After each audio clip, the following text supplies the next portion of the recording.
কোথায় আছে দলিল? ওই যে আমাদের পরিচিত সূরা, সূরা তাকাত। সুম্মা লাতুসআলুন্না ইয়াওমাইযিন আনিন নাঈম। অতঃপর তোমাদেরকে সকল নিয়ামত সম্পর্কে জিজ্ঞাসিত করবেন কে? আল্লাহ বলবেন, কি রে, এই তোরে যে 60 বছর হায়াত দিলাম কি করছ? এই তোরা 30 বছর দিয়েছি কি করেছিস বল? সব তো করলি, এটা পড়লি না কেন? এটা বুঝলি না কেন বল? কেন আমার দেওয়া কিতাব ভালো করে পড়লি না বল? আজ বাংলাদেশের সুপ্রিম কোর্ট থেকে ইংরেজি ভাষায় লেখা একটা নোটিশ আপনার বাড়িতে এসেছে, আপনি ইংরেজি ভাষা বুঝেন না। ও মা গো, সুপ্রিম কোর্টের নোটিশ, না জানি কি ভয়াবহ কোনো ফরমান হতে পারে। আপনি কি করলেন? যে ইংরেজি জানে, ভাইজান একটু দেখেন না পুরা কি দিছে, আমার দৌড় মারছে আপনার কাছে। সুপ্রিম কোর্টের নোটিশ পেয়ে এটা কার কাছ থেকে এসেছে? জোরে বলতে হবে। আল্লাহর কাছ থেকে পাইছেন, বুঝেন না। এটা বুঝার জন্য কয়জনের কাছে দৌড়াইছেন? দৌড়াইয়া একসাথে তাফসীর এনেছেন, বোঝার চেষ্টা করেছেন। কোরআন বুঝা নফল নয়, কোরআন বুঝা ফরজ আপনার জন্য। তাহলে আমরা ওই হাদিসে আবার ফিরে যাচ্ছি। কোন হাদিস?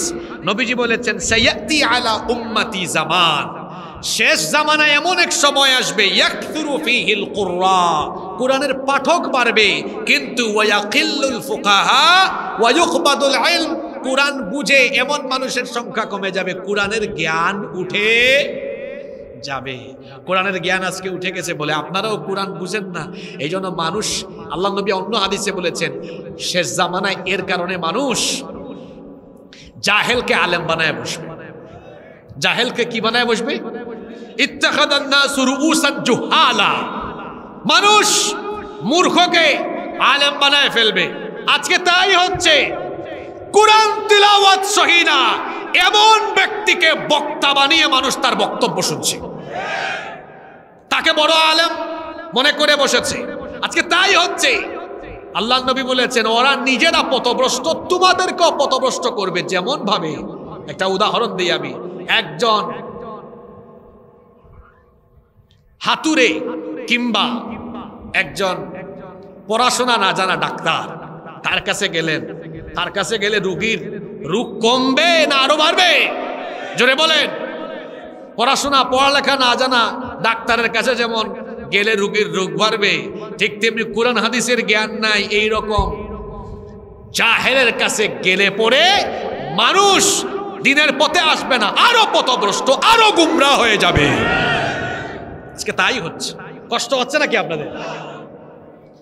তাহলে শেষ জামানার একটা ফিতনার কথা জানলাম। মানুষকে পরিকল্পনা মাফিক ইসলাম বিরোধীরা কোরআনের শিক্ষা থেকে দূরে সরিয়ে এই পরীক্ষায় আমরা অলরেডি অবতীর্ণ। এই পরীক্ষা চলছে, পাশ করার উপায় বলে দিলাম। অন্তত পক্ষে প্রত্যেক দিন আমাদের সিলেবাসে কত আয়াত থাকবে? আসতে বললে হবে না, কত আয়াত থাকবে? মা বোনদেরকেও কথাগুলো বলে গেলাম। প্রতিদিন আমরা বাড়িতে 10টা আয়াত অন্তত বুঝে পড়ার চেষ্টা করব। পারবেন তো ইনশাআল্লাহ? আল্লাহ তৌফিক দান করেন। আসেন দ্বিতীয় পয়েন্ট বলছি। এক তো বললাম কোরআনের শিক্ষা থেকে দূরে রাখা হবে। 2 নম্বর, আল্লাহর নবী বলেছেন, লা তাকুমুস সাআহ হাত্তা ইয়াযহারাল ফাহাশ, ততক্ষণ পর্যন্ত কিয়ামত হবে না যতক্ষণ ফাহেশা, অশ্লীলতা, বেহায়াপনা ছড়িয়ে না যায়। এই পরীক্ষা এখন চলে কি চলে না? এখন আমাদের সমাজে অশ্লীলতা, নোংরামি, বেহায়াপনা, নগ্নতা কম না বেশি? এত অশ্লীলতা, এত নোংরামি, এত বেহায়াপনা, দিকে দিকে চতুর্দিকে বেহায়াপনা চলছে, বেপর্দা, বেহায়াপনা, বেলাল্লাপনা, অশ্লীলতা, নোংরামি চলছে। ঈমান বাঁচিয়ে রাখা যেন বিরাট দুরূহ ব্যাপার, চ্যালেঞ্জের ব্যাপার। অশ্লীল আর ফাহেশা কাজ আমাদের চতুর্দিকে বিদ্যমান আছে। আপনি সকালবেলা বাসা থেকে যদি বের হন, চোখের হেফাজত করা এই যুগেও বড় কঠিন। এত কঠিন, আপনি রাস্তায় বের হয়েছেন, দেখবেন উলঙ্গ, অর্ধ উলঙ্গ, অশ্লীল ম্যাগাজিন, সাইনবোর্ড, বিলবোর্ড আছে না নাই?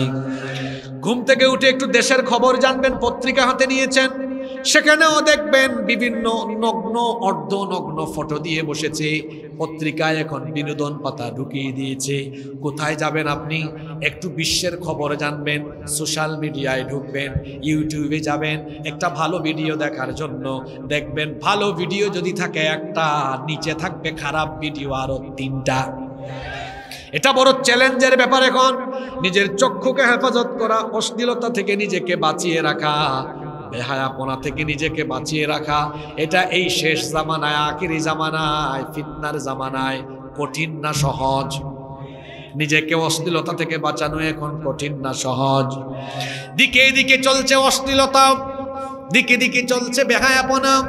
বরং বিভিন্ন সমাজে, বিভিন্ন রাষ্ট্রে এখন রাষ্ট্রীয়ভাবে অশ্লীলতাকে প্রমোট করে দেওয়া হচ্ছে, অশ্লীলতাকে বাধ্যতামূলক করে দেওয়া হচ্ছে। আল্লাহ যেটা করেছেন হালাল, ওরা সেটা রাষ্ট্রীয়ভাবে করে দিয়েছে হারাম। আগে ঠিক করেন না, আগে বুঝেন কথাটা কি বলেছি।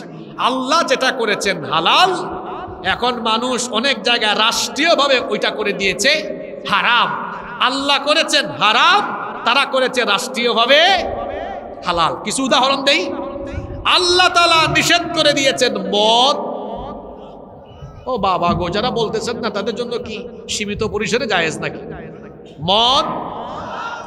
ইন্নামাল খামরু ওয়াল মাইসিরু ওয়াল আনসাবু ওয়াল আজলামু রিজসুম মিন আমালিশ শাইতান। এটাকে শয়তানের কাজ বলেছেন কে? হারাম করে দিয়েছেন কে? আপনার দেশের মাদক নিয়ন্ত্রণ অধিদপ্তর আছে, নামটা দিয়েছে কি দেখছেন? মাদক নিয়ন্ত্রণ অধিদপ্তর। আপনারা কি নিয়ন্ত্রিত মাত্রায় বাংলাদেশের মানুষকে মাদক সেবন করাতে চান নাকি? নাম এটা দিয়েছেন কেন? আপনাদের নাম দেওয়া উচিত ছিল মাদক নির্মূল অধিদপ্তর। আমি গত তারিখ, গত 12 তারিখে গুলশানে একটু রেস্টুরেন্টে, সফরে একটা রেস্টুরেন্টে খাবার খেতে ঢুকেছি।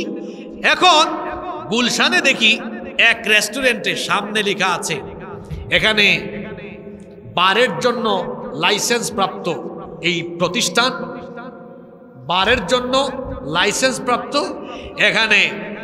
এখানে আপনি লাইসেন্স থাকলে এখানে আপনি ঢুকে সেবন করতে পারবেন।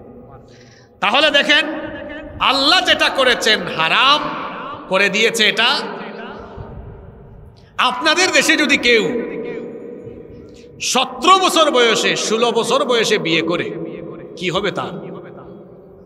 কথা বলছেন না কেন? রাষ্ট্রীয় আইনে কি হতে পারে? শাস্তি হতে পারে। ওই কনে ছেলে, বর কনের মা বাপকে ওসি সাহেব, এমনকি বিবাহ যিনি পড়াবে ও পরেও ধরবে। এটার নাম তারা দিয়েছে কি বিবাহ? বাল্য বিবাহ। আসলে তো নাম হওয়া উচিত ছিল বালেগ বিবাহ, বালেগা বিবাহ। কারণ 12 বছরের পরে কি হয়ে গেছে? কথা বলছেন না কেন? তো বালেগ বালেগা হয়ে গিয়েছে, এটার নাম হওয়া উচিত ছিল বালেগ বিবাহ, বালেগ বিবাহ। তারা নাম দিয়েছে কি? বাল্য বিবাহ। এখন একটা ছেলে আর একটা মেয়ে বৈবাহিক বন্ধনে আবদ্ধ হলে পবিত্র সম্পর্ক, এটাকে হালাল করে দিয়েছেন কে? আল্লাহর বানানো হালালকে তারা দেশে করে দিয়েছে কি? বলেন না কেন? আচ্ছা, আরেকটা কি করছে? আল্লাহ করেছেন হারাম, ওটা বানিয়েছে। আপনাদের দেশে যদি হোটেলে, পার্কে, বটতলায়, জামতলায়, বাদামতলায়, গাছতলায় কবুতররা জুড়াই জুড়াই বসে, বয়স হলো 15 বছর, 16 বছর, দুইটা বসে যদি ঢলাঢলি করে, হাতে ধরে হাঁটাহাঁটি করে, এটা কি আপনাদের দেশের আইনে অপরাধ? কথা বলছেন না কেন? অপরাধ আল্লাহর আইনে, আল্লাহর আইনে, জোরে বলতে হবে আল্লাহর আইনে। আল্লাহর আইনে যেটা হারাম তারা করেছে, আল্লাহর আইনে যেটা হালাল তারা করেছে। এটা আল্লাহর সাথে শিরক। এমনি ভাবে রাষ্ট্রীয় পর্যায়ে আল্লাহর সাথে শিরক চলছে। এই জামানার ফিতনা এটা। ওই যে বললাম শেষ জামানায় উম্মত অশ্লীলতা, বেহায়াপনার পরীক্ষায় অবতীর্ণ হবে। এখন এই পরীক্ষায় আপনারা আছেন না নাই? কঠিন পরীক্ষা চলছে। জানতো একজন বয়স্ক বাবা গিয়ে একটা পার্কে ঢুকে ছেলে মেয়েদেরকে বলে, বের হও এখান থেকে, পুলিশ উল্টে এসে আপনারা ধরে নিয়ে চলে যাবে। তাহলে বলেন, আল্লাহর নবী যে বলেছেন শেষ জামানায় আখেরি উম্মত অশ্লীলতা, বেহায়াপনা, নোংরামির কঠিন পরীক্ষায় অবতীর্ণ হবে, আজ সেই পরীক্ষা চলছে না চলে না? জোরে বলেন, চলছে না চলে না? এখন এটার একটা প্রেসক্রিপশন দেওয়া লাগবে না? আগের তার প্রেসক্রিপশন তো দিলাম, প্রতিদিন কয় আয়াত? জোরে বলেন। এখন ফাহেসা কাজ থেকে বের হওয়ার একটা প্রেসক্রিপশন লাগবে না? জোরে বলেন, লাগবে না? সেটা কি? সেটা হলো, আমরা আমাদের যুবক ভাইদেরকে বলবো, বিবাহ বহির্ভূত কোনো হারাম রিলেশন করা যাবে? এটাকে হারাম করে দিয়েছেন কে? আমরা যারা গার্ডিয়ান আছি, পিতামাতা, আমাদের দায়িত্ব কি? আমাদের দায়িত্ব হলো আমাদের ছেলে মেয়েদের দিকে নজর রাখা। আমাদের ছেলে মেয়ে কোথায় যায়, কার সাথে মিশে, আমরা আমাদের ছেলে মেয়েদেরকে ছোট্ট বয়স থেকে শিখিয়ে দিব, তোমার জন্য এই 14 জন হলেন মাহরাম, এদের সাথে দেখা সাক্ষাৎ করতে পারো, কথাবার্তা বলতে পারো, কোনো অসুবিধা নাই। এই 14 জনের বাহিরে কারো সাথেও প্রয়োজনে কথা বলা কিংবা দেখা দেওয়া তোমার জন্য যিনি হারাম করে দিয়েছেন, গলার আওয়াজ বড় করে বলেন, তিনি কি? আমরা আমাদের মেয়েদেরকে শিক্ষা দিয়ে দিব, তুমি যখন স্কুলে যাবে, কলেজে যাবে, তুমি বুরখা পরিধান করে যাবে, কারণ বুরখার বিধান, পর্দার বিধানটা কার? ছোট্ট বয়স থেকে আমরা আমাদের ছেলে মেয়েদেরকে অশ্লীলতা, নোংরামির এই ফিতনার জামানা থেকে বাঁচানোর জন্য আমরা আমাদের ছেলে মেয়েদেরকে তালিম দিয়ে দিব, শিক্ষা দিয়ে দিব। তুমি মেয়েদেরকে তোমার বন্ধু বানিও না, মেয়েকে বলবো তুমি কোনো ছেলে বন্ধু বানিও না। ছেলে মেয়েদের ফ্রি মিক্সিং বন্ধ করে দিব। এই যুগে কিছু সুশীল বের হয়েছে, এদেরকে আবার অনেকে একটু উপহাস করে বলে চুচিল। এই সুশীল বলেন আর চুচিল বলেন, এরা বলে ছেলে মেয়ে একসাথে চলাফেরা করে, তো কি হয়েছে? এটা আধুনিক জামানার ট্রেন্ড, এটা আধুনিক জামানার প্রথা। ছেলে আর মেয়ে মানুষকে 2 শ্রেণীতে বিভক্ত করে দিয়েছেন কে? আসতে বলবেন না, জোরে বলেন কে? ছেলে আর মেয়েকে আলাদা করে দিয়েছেন। সৃষ্টিগতভাবে উভয়ের শারীরিক ভিন্নতা আছে, উভয়ের মধ্যে একটা সৃষ্টিগত আকর্ষণ দিয়েছেন কে? আসতে বলবেন না, জোরে বলেন কে? সৃষ্টিগতভাবে নারী পুরুষের মধ্যে একটা আকর্ষণ আছে। এখন কোন ছেলের সামনে নারী গেলে যদি ওই ছেলের আকর্ষণ না জাগে, কিংবা মেয়ের সামনে ছেলে গেলে যদি আকর্ষণ না জাগে, বুঝতে হবে ওইটা পুরুষ না, ওইটা নারী না, এর মধ্যে ডিস্টার্ব আছে, সৃষ্টিগত আকর্ষণ আছে। এই জন্য বিবাহ বহির্ভূত বিবাহের আগে বেগানা নারী পুরুষের ফ্রি মিক্সিং নিষিদ্ধ করে দিয়েছেন কে? অশ্লীলতা থেকে, নোংরামি থেকে বাঁচার জন্য ভয়াবহ ফিতনার জামানায় আমরা আমাদের ছেলে মেয়েদের মধ্যে ফ্রি মিক্সিং বন্ধ করে দিব। অনেকে এখন বুঝায় তোমার মেয়ে বন্ধু থাকলে অসুবিধা না, 4টা-5টা থাকতে পারে। কই হুজুর কি আর হয়েছে, এটা আমার ফ্রেন্ড, এটা আমার, তার বন্ধু, তার বান্ধবীর নাম মুন্নি। নাম কি? কই এটা আমার বান্ধবী, এইটা আমার বন্ধু। আমি বললাম ভাই, আজকে থাকবে তোমার ফ্রেন্ড, কালকে হবে গার্লফ্রেন্ড, পরের দিন হবে রেপ। হচ্ছে না? আপনি উদাহরণ দিবেন আমার কাছ থেকে। ওই যে দিহান আনুষ্কার কথা মনে নাই? এই ছেলে মেয়েদের কথা কার মনে আছে? দিকে হাত তুলে। ভুলে গেছে না তো তাড়াতাড়ি না? একটা ছেলে দিহান আনুষ্কা নামে এক মেয়েকে মেরে ফেললো না, বাসায় নিয়ে রেপ করে মেরে ফেললো না? ভুলে গেছেন আপনারা, তাই না? এরকম অহরহ ঘটনা বাংলাদেশে চলছে। ফ্রি মিক্সিং আল্লাহ নিষিদ্ধ করে দিয়েছেন। আর এই বেহায়াপনার যুগে কিছু বেহায়াপনা, অশ্লীলতার ঠিকাদাররা এটাকে জায়েজ করে দিয়েছে, ঠিক কি না? কিছু বং চং হুজুর বের হয়েছে, বং চং হুজুর, কুরআন নাই, হাদিস নাই, আবার নাম দিয়েছে মোটিভেশনাল স্পিকার। কি স্পিকার? ছেলেপেলেদেরকে, যুবক তরুণদেরকে এরা প্রেম শিখায়, বিবাহ বহির্ভূত হারাম রিলেশন শিখায়। আমি কি ভুল বলেছি? এইসব বক্তা নামের তক্তাদেরকে কান ধরে স্টেজ থেকে নামায় দিবেন। এটা পবিত্র মঞ্চ। বিবাহ বহির্ভূত সম্পর্কের ব্যাপারে ছেলেদেরকে, মেয়েদেরকে উৎসাহিত করার অধিকার কে তোমাকে দিয়েছে? বিবাহ বহির্ভূত সকল সম্পর্ক হারাম করে দিয়েছেন কে? তাহলে শেষ জামানায় অশ্লীলতা, নোংরামি, বেহায়াপনা চলবে। এই পরীক্ষা এখন চলে কি চলে না? চলে কি চলে না? এই পরীক্ষায় আমাদেরকে বিচক্ষণতার সাথে এই পরীক্ষায় আমাদেরকে মোকাবেলা করতে হবে, নিজের ঈমান বাঁচাতে হবে। আমাদের ছেলে মেয়েদেরকে আমরা সুবিধাজনক সময়ে আমরা আমাদের ছেলে মেয়েদের বিবাহের ব্যবস্থা করে দিব। তাড়াতাড়ি বিবাহ ব্যবস্থা করে দেওয়া এই অশ্লীলতা, বেহায়াপনা, জিনা, বেবিচার থেকে বাঁচানোর একটা গুরুত্বপূর্ণ উপায় হতে পারে। আল্লাহ আমাদেরকে কথাগুলো বুঝার তৌফিক দান করে। কষ্ট হচ্ছে আপনাদের? এরপরে আসেন নাম্বার 3 নাম্বার, আল্লাহ নবী বলেছেন শেষ জামানায় আরো একটি ভয়াবহ ফিতনা চলবে। সেই ফিতনা হলো এমন, শেষ জামানায় ঘুষখোর বাড়বে, সুদখোর বাড়বে, গান বাজনা বাড়বে।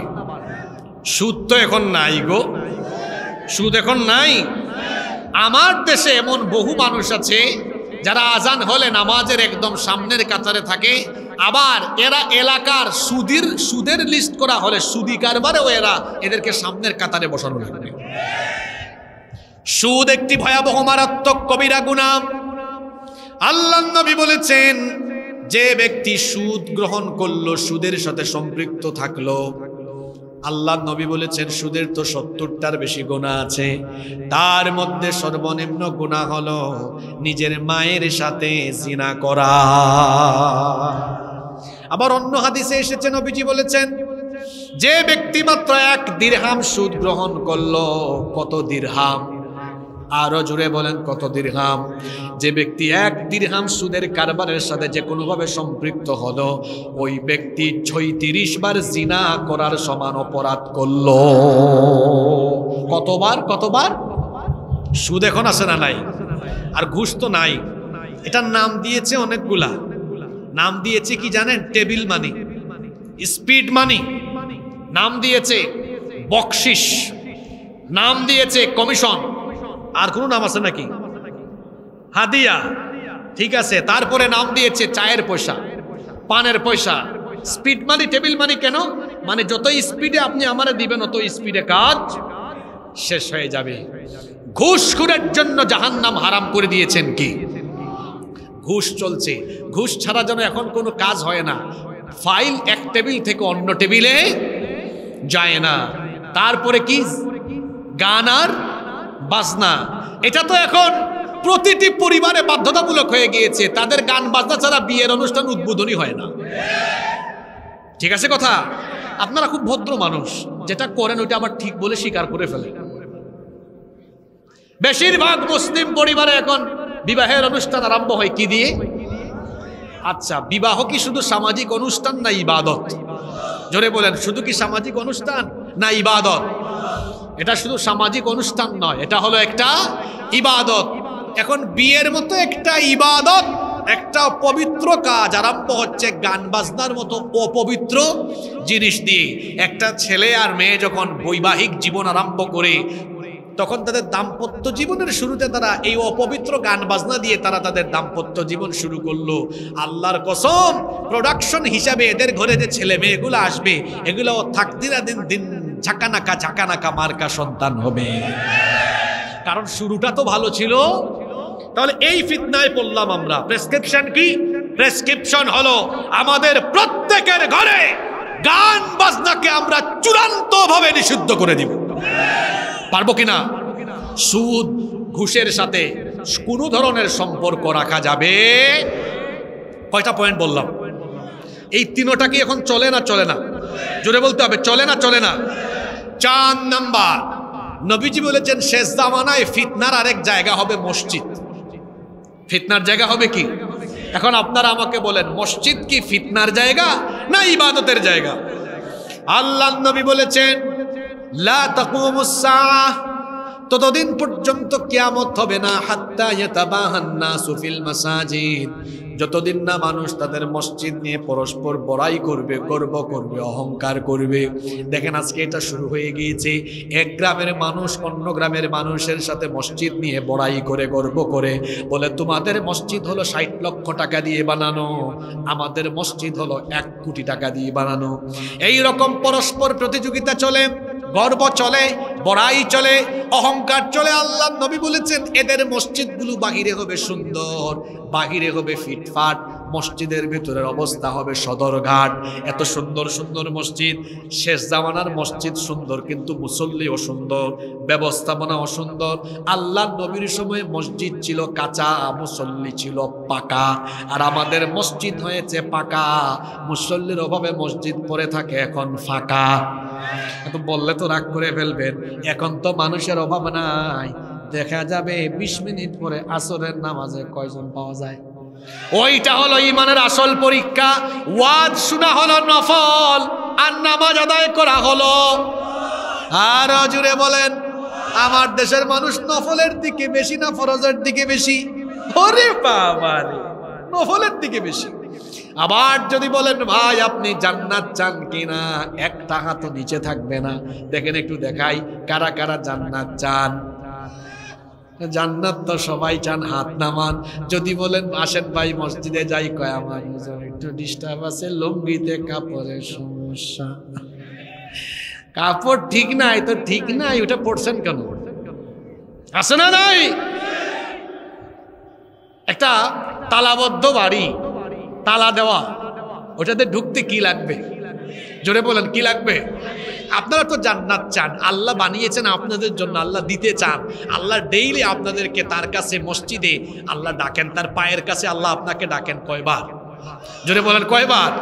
এই জন্য বড় মহব্বত, বড় ভালোবাসার ডাক। আয়, তোর জন্য এত সুন্দর জান্নাত বানিয়েছে, ওখানে কোনো কিছুর অভাব নাই, বানায় রাখছি, চাবিটা আমার কাছে আছে। আয়, আয় না, প্রতিদিন 5 বার আমার পায়ের কাছে পড়ে থাক, আমার কাছে আয়। তোর জন্য যে জান্নাত বানিয়েছে, আমার পায়ের কাছে এসে সাজদা দিয়ে তোর জন্য বানানো জান্নাতের চাবিটা আমার কাছ থেকে নিয়ে নে। সুবহান। তা জান্নাতে যাবেন, চাবি লাগবে না? এই চাবিটা আনার জন্য যাবেন কোথায়? জোরে বলেন যাবেন কোথায়? দেখা যাবে গো। কোথায় যান আপনারা? নামাজ ছাড়া জান্নাতের গন্ধ পাওয়া যাবে। এজন্য আজান হলে যাব কোথায়? ওয়াদা, ওয়াদা। কারা কারা রাজি নাই হাত তুলেন? কারা কারা রাজি আছেন দেখে হাত তোলেন। মাশাআল্লাহ, মাশাআল্লাহ, আল্লাহ সবাইকে কবুল করেন। তবে গিয়ে আবার ফিতনা লাগাই দিয়েন না। ফিতনার কথা বলছিলাম না? ফিতনা হবে কোথায়? কথা বলেন না কেন? কোথায়? বলবেন হুজুর ফিতনাটা কেমন হবে, আপনার আমাদেরকে একটু বলেন না। ফিতনা হবে দেখবেন মুসল্লির ফিতনা, কমিটির ফিতনা। আগে কমিটির ফিতনা বলে ফেলি, এটা আমার কথা নয়, কেউ রাগ করবেন না। ওয়াজ হয়তো কমন পড়তে পারে, কমন বললে আপনি আমার উপর রাগ কইরেন না, বরং তওবা করে বাড়ি চলে যায়েন। আল্লাহ নবী বলেছেন এই যে এত সুন্দর সুন্দর মসজিদ আখিরি জামানায় দেখা যাবে, কিন্তু মসজিদে ঢুকবা, ঢুকার পরে দেখবা উলুউন আহলুল ফিসকি ফিল মাসাজিদ, আল্লাহওয়ালা মানুষের গলার আওয়াজের চাইতে সেখানে ফাসিক পাপাচারীদের গলার আওয়াজ বড় হয়ে যাবে। যান একটু মসজিদে গিয়ে দেখেন, দেখবেন ইমাম সাহেবের, খতিব সাহেবের গলা আওয়াজের চাইতে সুদখুর সভাপতি, ঘুষখুর সেক্রেটারির গলার আওয়াজ বেশি। আর বাংলাদেশে বেশিরভাগ মসজিদের সভাপতি সেক্রেটারি হলো সুদখুর, ঘুষখুর, হারামখুর। এই ধরনের সভাপতি সেক্রেটারির সংখ্যা কম না বেশি? আমরা সভাপতি সেক্রেটারি মসজিদ কমিটি বানানোর জন্য টাকা পয়সাকে, ক্ষমতাকে, দাপটকে আমরা মূল যোগ্যতা বানিয়েছি, কিন্তু মূল যোগ্যতা হবে তাকওয়া। মূল যোগ্যতা হবে কি? যার তাকওয়া যত বেশি, টাকা নাই, পয়সা নাই, অসুবিধা নাই, টাকা পয়সা কম আছে, তাকেই মসজিদের দায়িত্ব দিতে। এটা গেল কমিটির ফিতনা। আসেন এবার মুসল্লির ফিতনা। মুসল্লিও যে কত জাতের ফিতনা মসজিদের ভেতরে করে। ইমাম সাহেব লম্বা কেরাত পড়লেও কিছু মুসল্লি ঝামেলা করে, কম কেরাত পড়লেও ঝামেলা করে। কিছু মানুষের নাম হলো আব্দুর রহমান ওরফে ঝামেলা। প্রতিটা গ্রামে প্রতিটা এলাকায় কিছু ওরফে ঝামেলা এরকম আছে না নাই? এরকম কিছু মানুষ থাকে তার কাজই হলো ইমাম আর মুয়াজ্জিনের পেছনে লেগে থাকা। অবশ্য আপনাদের রংপুরে এমন মানুষ নাই। তারপরে হাত কোথায় বাঁধবে, বুকের উপরে না নাভির উপরে, আমিন আসতে বলবে না জোরে বলবে, এটা নিয়েও দেখবেন মুসল্লির মধ্যে ঝামেলা আছে না নাই? আসতে বললেও কি, জোরে বললেও কি, বুকের উপর বাঁধলে কি নাভির উপর বাঁধলে কি, কোনো অসুবিধা নাই। এটা নিয়ে ফিতনা করা যাবে না। যার যেখানে ইচ্ছা হাত বাঁধুক, যার ইচ্ছা জুড়ে বলুক, যার ইচ্ছা আস্তে আমিন বলুক, এটা নিয়ে ফিতনা করব না। ফিতনা করবে যারা, এদের পরিচয় হলো আখিরি জামানার চরম টাইপসের ফিতনাবাজ, ধোঁকাবাজ তারা। এবার আসেন এই ফিতনা থেকে বাঁচবো কেমনে, এটারও প্রেসক্রিপশন লাগবে না? আমি প্রতিটা ফিতনার কথা বলছি, আবার প্রেসক্রিপশনও বলে যাচ্ছি। এটার থেকে বাঁচার প্রেসক্রিপশন হলো বেনামাজি একজন মানুষকেও মসজিদের কমিটিতে রাখা যাবে না। কোন হারামখোরকে মসজিদ কমিটিতে ঢুকানো যাবে, ওই মসজিদ ভালো চলবে। 2, মসজিদের ভেতরে মুসল্লিরা কোনো বিষয় নিয়ে কোনো ঝামেলা করবেন, ইমাম সাহেব যা বলবে তাই হবে, ইমামের আনুগত্য করতে হবে। রাজি আছেন তো? আজকে আর বেশি কথা বললাম না। আজকে যে ফিতনাগুলোর কথা বললাম, আমি শেষ জামানার ফিতনা নিয়ে যেখানে জুমা পড়াই, একটানা 9 জুমা বক্তব্য রেখেছি, প্রায় 8-9 ঘন্টার বক্তৃতা আছে। সময় করে সেখান থেকে ধারাবাহিকভাবে সব আলোচনা শুনে নেবেন। আজকে তো অল্প সময়ে যে অল্প কথাগুলো বললাম, আশ্চর্যের ব্যাপার হলো প্রতিটি ফিতনা এখন চলমান। তার মধ্যে আমি আবার চলে যাচ্ছি 1 নম্বরে কি বলেছিলাম? কোরআনের পাঠক, কোরআনের পাঠক পারবে, বুঝবে এমন মানুষ কমে যাবে। আর সবগুলো ফিতনা যদি একত্রিত করি, তাহলে বলতে পারি এই চ্যালেঞ্জ মোকাবেলায় কোরআনের জ্ঞানের দরকার নাই তো? কোরআনের জ্ঞানের দরকার আছে না? এই চ্যালেঞ্জ মোকাবেলার জন্য আমাদের বিশেষজ্ঞ আলেম উলামা বানানো দরকার। আর এই আলেম উলামা বানানোর জায়গা কোথায়? জোরে বলতে হবে, মাদ্রাসা। এই মাদ্রাসাগুলো যত সমৃদ্ধ হবে, উন্নত হবে, মুসলমান জাতিসত্তা মাথা উঁচু করে দাঁড়ানোর জন্য মুসলমানরা আরো বেশি শক্তিশালী হতে পারবে। আপনাদের এলাকার এই যে প্রতিষ্ঠানটা, এটা আপনাদের গৌরব, এটা আপনাদের জন্য একটা ঐতিহ্য। এমনও হতে পারে, আমি দোয়া করে যাচ্ছি আজকে আল্লাহ যেন কবুল করে। বাংলাদেশে এমন বহু এলাকা আছে, ওই গ্রামকে, ওই এলাকাকে মানুষ ওই এলাকার প্রতিষ্ঠান দিয়েছিলেন। আছে না এরকম? ওই গ্রামের নাম কেউ জানে না, কিন্তু প্রতিষ্ঠান সবাই চিনে। এমনকি প্রতিষ্ঠানের কারণে ওই এলাকাকে সবাই মানুষ চিনে। আমি দোয়া করে যাব আজকে এই চেতনাগঞ্জ রহমানিয়া, এই মাদ্রাসাকে যেন আল্লাহ তাআলা বাংলাদেশের একটি উল্লেখযোগ্য এবং আন্তর্জাতিক মানের একটি মাদ্রাসা হিসেবে আল্লাহ যেন কবুল করেন। মাদ্রাসার তো কর্মকাণ্ড খুব ভালো। ওনারা আমাকে বললেন গত বছর পাগড়ি দিলেন 5 জনকে, আর এবার দিলেন কয়জনকে? 7 জনকে। গত বছরের চেয়ে এবার উন্নতি কম হয়েছে না বেশি হয়েছে? জোরে বলেন, আপনারা খুশি না বেজার? আমার মনে হয় এবার হয়েছে 7 জন, আগামীতে হবে 10-এর বেশি ইনশাআল্লাহ। এই মাদ্রাসায় এখন 80 থেকে 90 লক্ষ টাকার 80 থেকে 90 লক্ষ টাকার উন্নয়ন কাজ চলমান আছে। হ্যাঁ, 4 কোটি টাকার কাজ হয়ে গেছে। সরি, আচ্ছা, প্রায় 4 থেকে 5 কোটি টাকার কাজ, উন্নয়ন কাজ চলমান আছে। আলহামদুলিল্লাহ পড়েন। কেউ উঠবেন না, উঠতেছেন কেন? ওনাদেরকে ধরেন, ধরে বসায় দেন। আলহামদুলিল্লাহ, এটা তো বড় আনন্দের খবর। আমি খুব খুশি হয়েছি যে এত বিগ বাজেটে তারা উন্নয়ন কর্মকাণ্ড পরিচালনার জন্য পরিকল্পনা প্রণয়ন করেছেন। আল্লাহ যেন কবুলিয়াত দান করেন। তো এই মাদ্রাসার উন্নয়ন কর্মকাণ্ডে আপনারাও সামিল হওয়া দরকার আছে না নাই? আমি মুসাফির মানুষ, অনেক দূর থেকে এসেছি। মুসাফিরের দোয়া কবুল হয় বলেছেন মুহাম্মদ সাল্লাল্লাহু। আজকে কি মহিলা প্যান্ডেল আছে? 3 গুণ বেশি। আর মহিলারা তো বেশি থাকবেই, কারণ ইসলামে পুরুষের চেয়ে নারীর অবদান কম না বেশি? সর্বপ্রথম ইসলাম কবুল করেছে একজন, জোরে বলেন, একজন মহিলা। ইসলামের জন্য প্রথম জীবন দিয়েছেন একজন মহিলা, এমনকি মক্কা নগরীর সভ্যতা গড়ে উঠেছে একজন মহিলাকে কেন্দ্র করে, নাম হলো হাজেরা আলাইহিস সালাম। নারীদের অবদান বেশি, নারীদের সংখ্যাও বেশি। আজকে দেখবেন নারীদের প্যান্ডেল থেকে এই মাদ্রাসার উন্নয়নের জন্য পয়সাও আসবে, টাকাও আসবে। নারীরা ফার্স্ট ক্লাস, তারা প্রথমে থাকে, নারীরা কখনো পিছনে থাকে। আমার মা বোনদেরকে বলবো, প্যান্ডেলে আপনাদের হয়তো দান সৎকার ব্যবস্থা সেখানে রাখা হয়েছে, আমি মোনাজাত করবো, আছে না? ব্যাগ রাখা আছে, ব্যাগ যাচ্ছে। একজনও আপনারা কেউ বঞ্চিত হবেন না। আর এখানে মাদ্রাসার ছাত্ররা আপনাদের কাছে চতুর্দিক থেকে ব্যাগ নিয়ে যাচ্ছে, কেউ আপনারা তাদেরকে মাহরুম করবেন না। আর স্পেশালি কেউ যদি আমার হাতে কোনো অ্যামাউন্ট দিতে চান মোনাজাত করার আগে, যে হুজুর একটু আমি দোয়া চাই, স্পেশালি দিলাম। অনেকের বিভিন্ন সমস্যা আছে না, বউ বাচ্চার সমস্যা, সন্তান হয় না, আজকে মাদ্রাসায় দিয়ে যান, আল্লাহ সন্তান দিয়ে দিবেন ইনশাআল্লাহ। অনেকের অনেক ধরনের সমস্যা আছে, বিপদ আপদে ঋণে পড়ে গেছে, ঋণগ্রস্ত, বিপদ আপদ নানান মুসিবতে আছেন অনেকে, আল্লাহ তাআলা এই মুসিবত দূর করে দিবেন ইনশাআল্লাহ। এজন্য আমরা কেউ বঞ্চিত হব না। আমাদের মা বোনদের প্যান্ডেলেও ব্যাগ আছে, সবাই শামিল হবেন। যেহেতু এখানে একাডেমিক কার্যক্রম, একাডেমিক ভবনের উন্নয়ন কাজ চলছে, রড সিমেন্ট এগুলো দিয়েও আপনারা وأكرمنا بالإسلام وأنعم علينا بالإيمان